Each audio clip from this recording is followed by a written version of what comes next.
Bismillahirrahmanirrahim. Assalamualaikum warahmatullahi wabarakatuh. Alhamdulillahi ala ihsani wa syukru lahu ala taufiqihi wa amtinani. Asyhadu an la ilaha illallah wahdahu la syarika lahu ta'ziman li sya'ni wa asyhadu anna Muhammadan abduhu wa rasuluhu ad-da'i ila ridwani. Allahumma salli alaihi wa ala alihi wa ashabihi wa ikhwani. Ikhwan dan akhwat para jamaah Masjid Astra yang dirahmati oleh Allah Subhanahu wa taala. Pada kesempatan kali ini kita akan membahas permasalahan yang penting bagi kita semua sebagai orang tua tentang masalah akikah Dan terutama sangat terasa penting bagi ibu-ibu yang mungkin sedang mengandung demikian juga mungkin yang baru kelahiran bagaimana hal-hal yang berkaitan dengan masalah akikah. Akikah kalau dilihat dari sejarahnya sudah ada sejak zaman jahiliyah sebagaimana disebutkan oleh Al-Mawardi beliau berkata fa ammal aqiqatu fa hiya syatun tudhbahu indal wiladah kanatil arab 'alaiha qabla al-islam. Bahwasanya akikah adalah kambing yang disembelih ketika kelahiran dan orang-orang Arab sudah melakukannya sebelum Islam. Oleh karenanya Buraidah radhiyallahu taala anhu pernah berkata, "Kunna fil jahiliyah idza wulida li ahadina gulamun dhabaha syatan wa latakha ra'sahu bidamiha." Kami dahulu di zaman jahiliyah kalau salah seorang dari kami baru kelahiran anak, maka dia pun menyembelih kambing, kemudian darah kambing tersebut dioleskan ke kepala bayi yang baru lahir tersebut. Falamma ja'allahu bil Islam kunna nadhbahu syatan wa nahliku ra'sahu wa naltakhuhu bi za'faran. Ketika datang Islam, maka kami tetap menyembelih kambing dan kami gundul kepala sang anak dan kami usap dengan za'faran, semacam minyak wangi semacam minyak wangi. Jadi akikah adalah bukan perkara yang baru, tapi perkara yang sudah ada sejak zaman jahiliyah, kemudian diteruskan oleh Islam. Adapun tentang disyariatkannya akikah, maka datang beberapa hadis di antaranya Nabi SAW bersabda, "Kullu gulamin murtahanun bi aqiqatihi tudhbahu anhu yawma sabi'ihi wa yuhlaku ra'suhu wa yusamma." Kata Nabi SAW dari hadis Samurah bin Jundub radhiyallahu anhu, setiap anak tergadaikan dengan akikahnya, Yang akikahnya tersebut disembelih pada hari ke-7, kemudian digundul rambutnya, kemudian diberi nama pada hari ke-7. Ini dalil akan disyariatkannya akikah. Adapun hukum akikah, yang benar bahwasanya hukum akikah adalah sunnah muakkadah, yaitu sunnah yang sangat ditekankan. Dalam hadis Rasulullah SAW bersabda, "Man wulida lahu waladun," siapa yang dilahirkan bagi dia seorang anak, kelahiran anak, "fa ahabba an yansuka anhu falyansuk," dan kemudian dia ingin mengakikahkannya, maka silakan. Jadi Rasulullah SAW mengkaitkan dengan fa ahabba, jika dia ingin mengakikahkannya, berarti tidak sampai pada derajat wajib meskipun sangat ditekankan tapi tidak sampai pada derajat wajib. Kata Nabi SAW, "Anil gulami syatani mukafiatani," untuk anak laki-laki disembelih 2 ekor kambing yang setara, "wa anil jariyah syatun," dan bagi anak perempuan 1 ekor kambing. Baik, kita akan bahas tentang hukum akikah. Di sini kata Nabi SAW, "Kullu gulamin tahanun bi aqiqatihi tuzbahu anhu yawma sabi'ihi wa yumatu anhu al-adha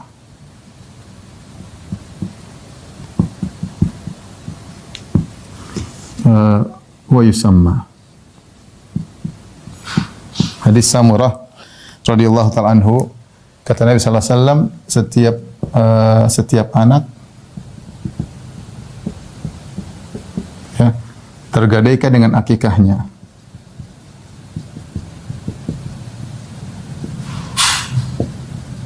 akikahnya. Tuzbahu anhu, ya, akikah tersebut disembelih pada hari ke-7. Akikah itu kambing maksudnya, ya. Sebut disembelih pada hari ke-7. Kemudian wa yumatu anhul adza, dalam riwayat wa yuhlaqu ra'suhu,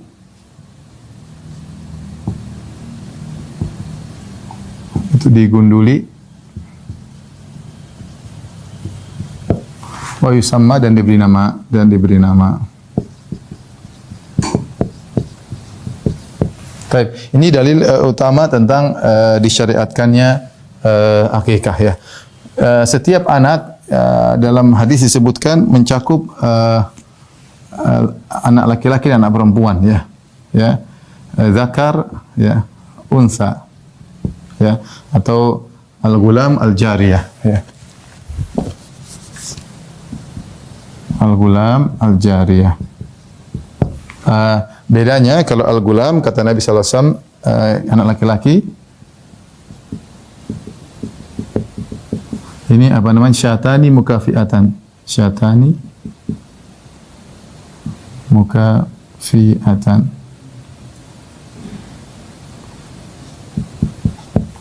Dua kambing yang semisal. Kemudian anil jariyah syah.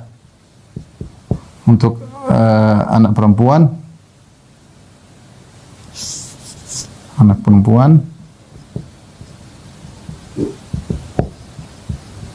syah, itu seekor kambing.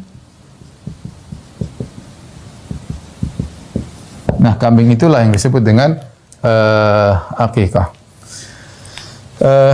Taib, kita akan bahas, ya. Pertama yang akan kita bahas mengenai apa makna murtahanun, digadaikan. Setiap anak tergadaikan. Apa makna tergadaikan? Maka ada beberapa pendapat tentang maknanya apa, ya. Di antara ada yang mengatakan ada khilaf, ya, tentang hal ini. Tapi ada yang berkata bahwasanya maknanya anaknya terhalangi dari memberi syafaat. Sang anak terhalangi, ya, dari memberi syafaat.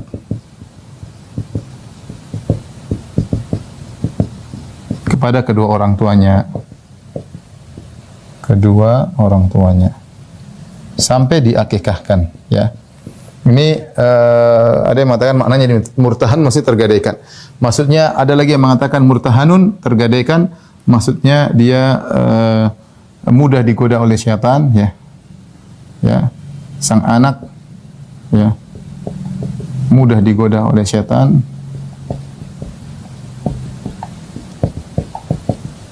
hingga diikah. Ya. Ya, ada pendapat yang lain di antara pendapat. Allah alam bisawab, tidak ada dalil yang tegas tentang hal ini, ya. Tapi di antara yang disebut oleh Ibnu Qayyim rahimahullahu taala, maksudnya demikian. Maka ini memotivasi seorang untuk mengakikahkan anaknya. Taib, pembahasan berikutnya, tuzbahu anhu yauma sabihi. Disembelih pada hari ke-7, ya. Hari ke-7 ini kapan, ya? Hari ke-7 ini kapan?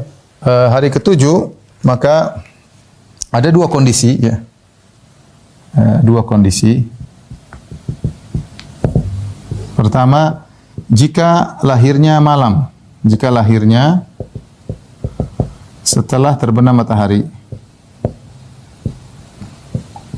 Matahari sebelum fajar,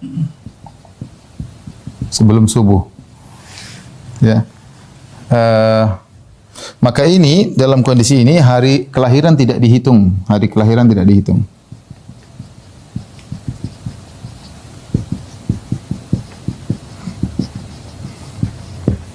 Contoh misalnya dia lahir Jumat malam. Lahir Jumat jam 8 malam pada Isya misalnya. Berarti Jumatnya tidak dihitung, hitungnya langsung Sabtu, Minggu, Senin, Selasa, Rabu, Kamis, Jumat. Jumat lagi baru sembelih kambingnya hari ketujuh. Kenapa dia lahir di malam hari? Ya, jika lahirnya di siang hari,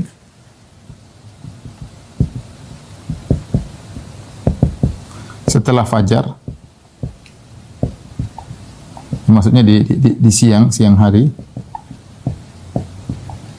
maka ini ada khilaf di kalangan para ulama. Ini ada khilaf.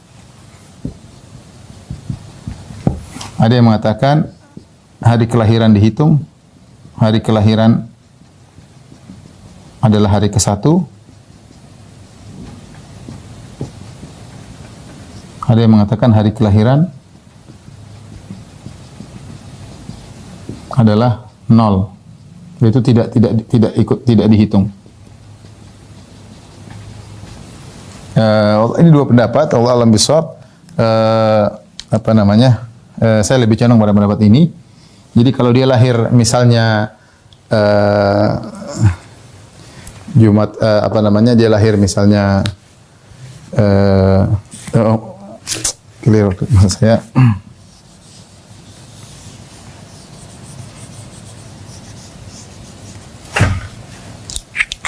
Saya condong pada pendapat yang ini. Jadi hari kelahirannya hari pertama. Mohon maaf, ini maksud saya. Jadi kalau dia lahir misalnya Jumat pagi, Jumat jam 10 pagi, berarti Jumat itu Jumat, Sabtu, Minggu, Senin, Selasa, Rabu, Kamis ya. Ini pendapat ya. Jadi kalau dia lahir hari Jumat di siang hari, Jumatnya dihitung ya. Jumat, Sabtu, Minggu, Senin, Selasa, Rabu, Kamis. Berarti disembelih hari Kamis. Pendapat yang lain, dia hari kelahiran tidak dianggap ya. Tapi kalau ini sepakat, kalau dia lahir di malam hari, sepakat tidak dianggap. Ini tidak ada khilaf, ini sepakat. Yang ini sepakat. Ini sepakat. Allah alam bisawab, ini masalah khilaf tidak terlalu mau beda sehari, tidak. Karena ini pun tidak wajib ya. Tidak harus persis hari ke-7 ya. Bahkan para ulama mengatakan jika ternyata ada maslahat diundur tidak jadi masalah ya. Tapi kalau bisa sesuai dengan sunnah hari ke-7 itu yang lebih penting ya. Kemudian di hari ke-7 tersebut ada 3 kegiatan yang dilakukan hari ke-7. Pertama akikah ya. Ini akikah mengenai menyembelih kambingnya ya. Menyembelih kambingnya, disembelih, tudbahu anhu, disembelih. Bisa jadi kita sembelih kambing, acaranya misalnya ternyata kita nyembelih kambing jatuhnya hari Jumat. Waduh, orang-orang diundang susah nih, kita mengundang orang. Ya udah sembelih aja hari Jumat, kasih nama anak, cukur rambutnya, tapi acaranya boleh hari Minggu. Nah, yang penting sembelihnya hari ke-7.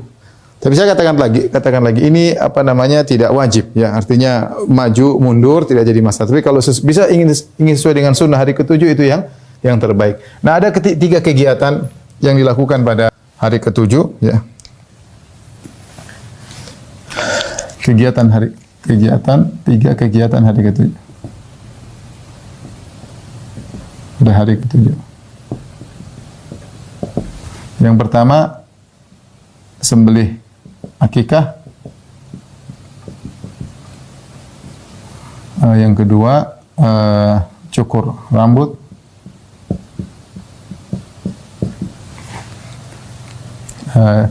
Yang ketiga dinamakan.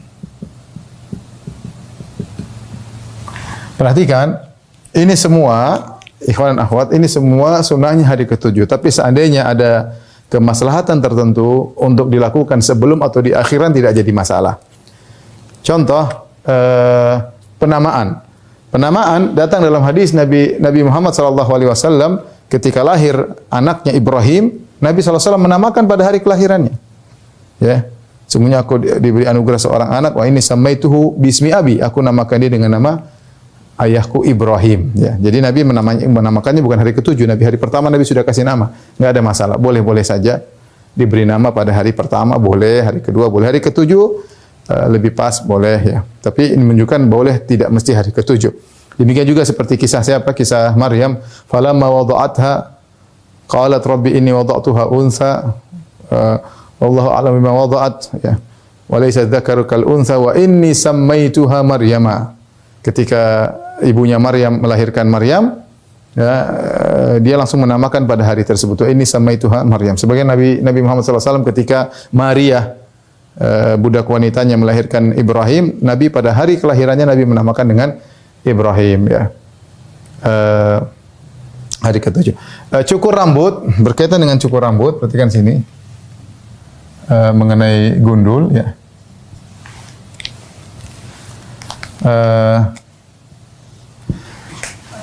Yang digundul, menurut fatwa sebagian ulama, yang digundul anak laki-laki.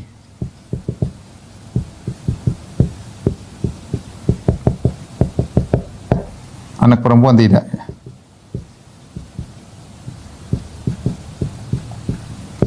Tidak digundul. Ini fatwa Lajnah Daimah, ya. Fatwa Lajnah Daimah, ya. Mereka berkata, la yusra' halqu ra'sil maulud idza kana untha, ya, idza kana untha, ya. Adapun kalau laki-laki ya digundul. Setelah digundulin, rambutnya ditimbang setelah digundul. Rambutnya ditimbang. Lalu dihargai dengan harga perak, ya. Harga perak, ya. Kalau perak sebegitu kemudian disedekahkan, lalu disedekahkan. Nih. Ya, misalnya berapa gram, ternyata rambutnya timbang ada 1 gram, berapa 1 gram perak, berapa, sedekahkan untuk fakir miskin. Jadi yang digundul adalah laki-laki. Kemudian dinamakan. Inilah secara sederhana hal-hal yang berkaitan dengan akikah. Selanjutnya kita akan masuk dalam beberapa perincian, ya, yang berkaitan dengan masalah akikah, permasalahan, ya.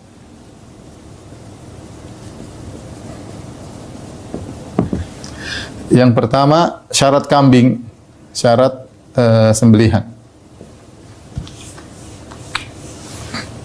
Yang pertama berkaitan dengan syarat sembelihan.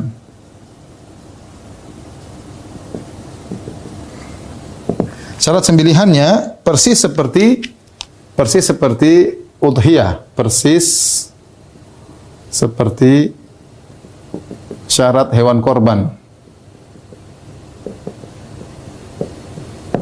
Hanya ada dua perbedaan. Dua perbedaan tersebut. Yang pertama, kambing lebih afdol.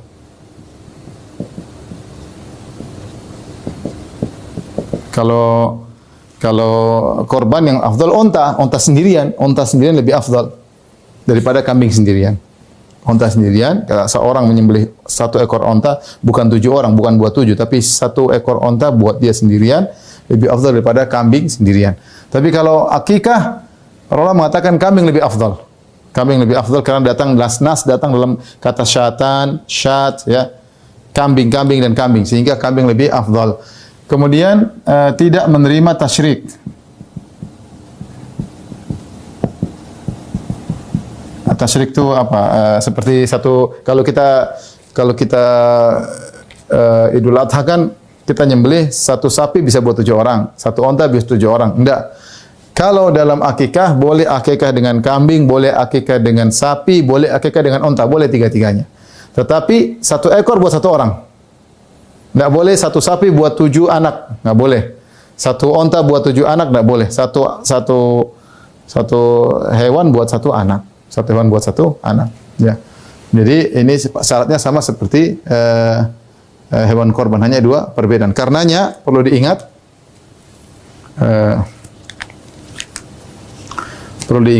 kambing, ya, ingat kambing, syaratnya apa kambing? Kambing 2 ekor kambing, 2 model kambing. Ada al-ma'iz, apa kambing Jawa? Ada kambing domba, abda'an, yang banyak bulunya.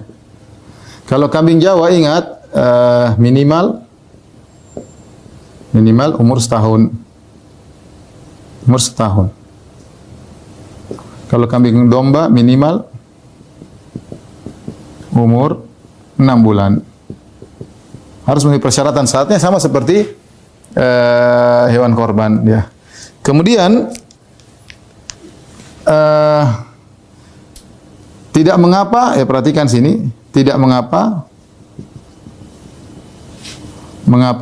jantan atau betina. Jantan atau betina. Ya. Karena dalam hadis kata Rasulullah SAW, anil gulami, Rasulullah SAW bersabda, anil gulami syatan, wa anil jariyah syat, la yadurrukum dhukranan kunna am inathan. Rasulullah mengatakan tidak mengapa, tidak memudaratkan kalian atau tidak mengapa kambingnya jantan atau betina, tidak jadi masalah. Ya, karena tersebar di masyarakat namanya akikah harus kambing jantan, ini tersebar ya. Kita bilang enggak, bahkan datang dalam hadis. Hadis tersebut dihasankan oleh Syekh Al-Albani rahimahullahu taala. Rasulullah mengatakan tidak jadi masalah mau kambingnya jantan atau betina ya. Kemudian yang kedua di antaranya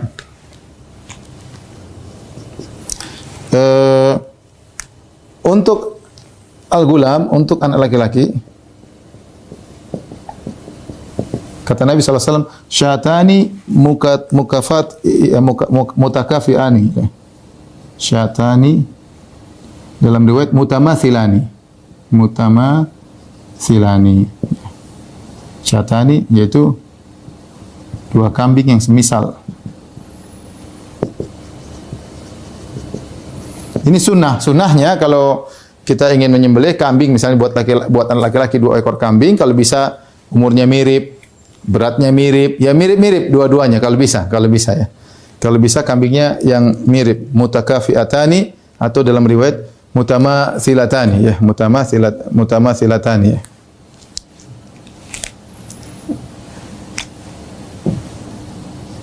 Yang mutamatsilatani yaitu mirip yang semisal, yaitu mirip umur dan beratnya. Ini pendapat yang lebih kuat ya. Kemudian perkara yang berikutnya ya,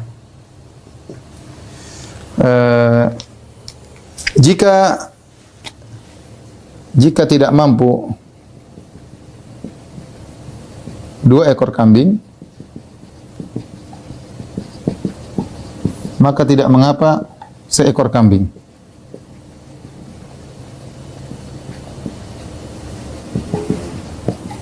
Datang dalam riwayat Ibnu Umar radhiyallahu taala anhuma pernah mengakikah dengan seekor kambing buat anak laki-laki. Buat anak laki-laki ya. Cukup. Tapi kalau suatu saat ingin tambah satunya di lain hari maka tidak jadi masalah ya.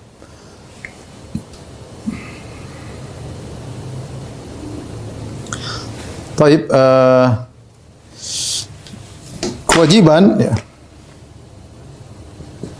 kewajiban akikah pada asalnya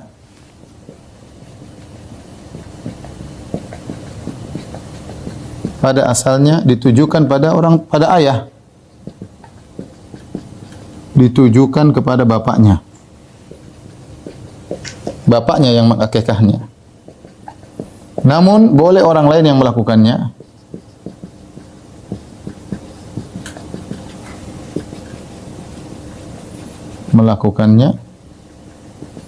Jika sang ayah tidak mampu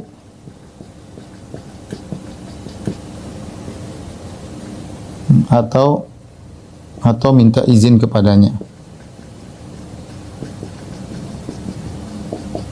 Dalam riwayat bahwasanya Nabi sallallahu alaihi wasallam mengakikahkan Hasan dan Husain.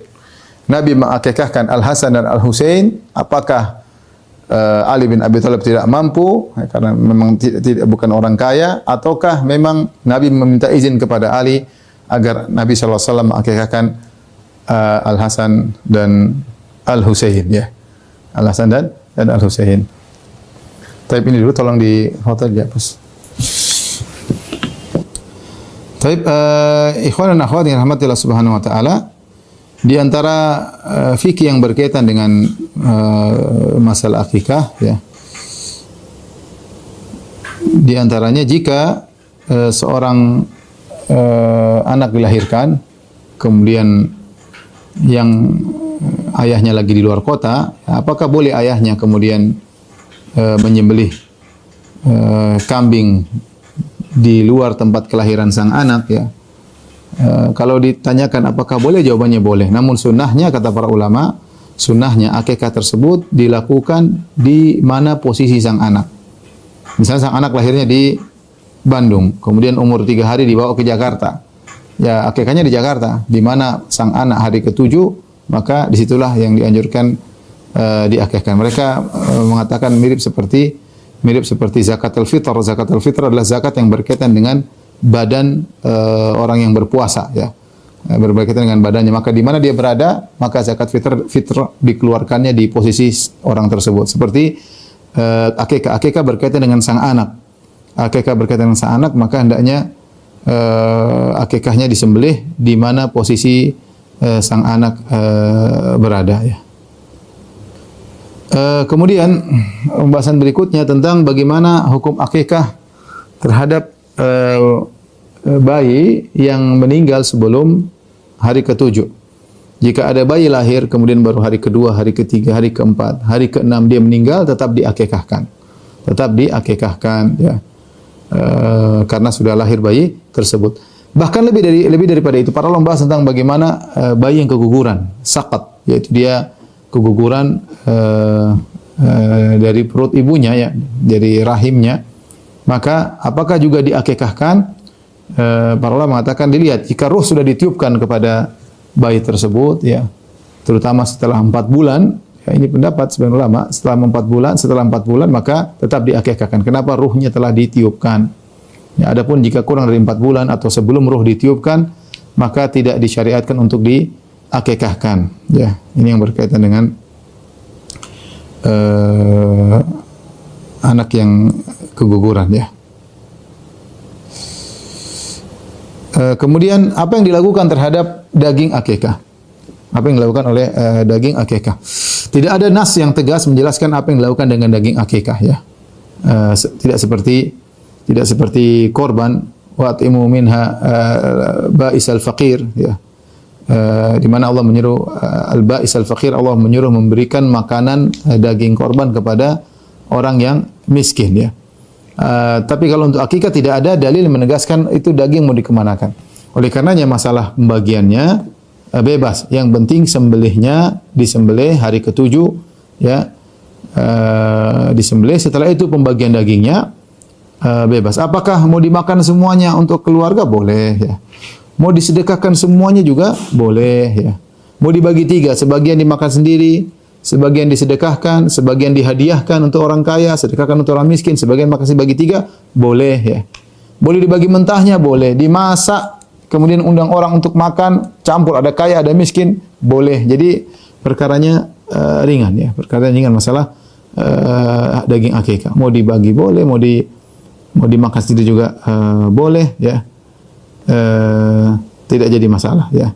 Yang penting dimanfaatkan daging tersebut, tidak dibuang, dimakan, dibagi, tidak jadi masalah.